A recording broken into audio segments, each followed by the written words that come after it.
Well, let's get some more details. We're going to cross to Berlin, talk to our correspondent, Nick Holdsworth, who joins us from there. Nick, this move then really driven, if you'll pardon that terrible pun, coming from Germany, if you like.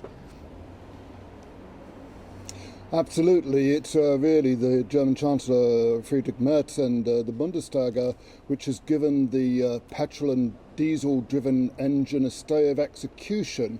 As you say, a 90% reduction rather than a 100% reduction in emissions from 2035 onwards.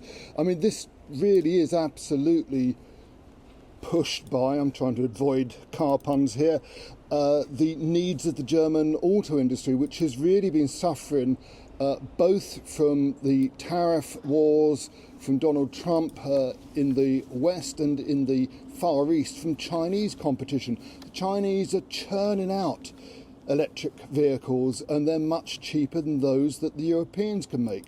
There's also a sluggish take-up of EVs across Europe, and certainly the Tesla car suffered from the negative publicity from Elon Musk when he was head of the Commission slashing jobs, public sector jobs in the US. So in some, you have a situation where, although you see quite a lot of electric cars on the streets around Berlin and other German cities and towns, and you see the charging stations, people still prefer the security of knowing they can just go and fill up somewhere in 5 minutes rather than plug their car in, wait in for an hour or so. So, I mean, this really does come from pressure from both Germany and also Italy.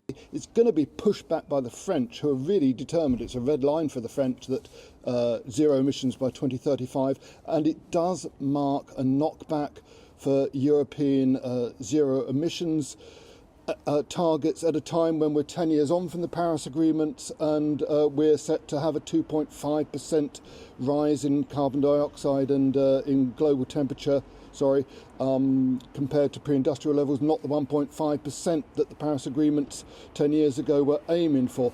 The German Greens, German Greenpeace has called this new measure reducing those targets for electric vehicles a early Christmas gift for the Chinese. Nick, where does it leave us, if you like? Where does it leave consumers? Well, there are some carrots along with the sticks, if you like, here. It is a carrot and stick approach by the European Union.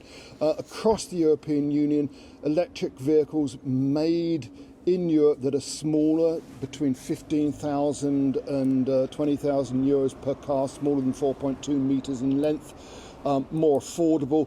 Those will benefit from reduced car tolls on toll roads and reduced charges at electric charging points. In addition to that, the Germans are going to introduce a subsidy of up to 4,000 to 5,000 euros on electric vehicles to persuade consumers to take up electric vehicles, because, I mean, let's face it, most of the electric vehicles and the hybrids that the manufacturers are pushing out now tend to be bigger four-wheel drive vehicles that cost around 40,000, and that's just way out of the budget of most people. So they are trying to persuade consumers to come on board. They do say that they still have the ultimate aim of zero emissions for cars, but they have to recognise industrial and economic facts at the same time as well. Nick, thanks very much. Nick Holdsworth joining us there from Berlin.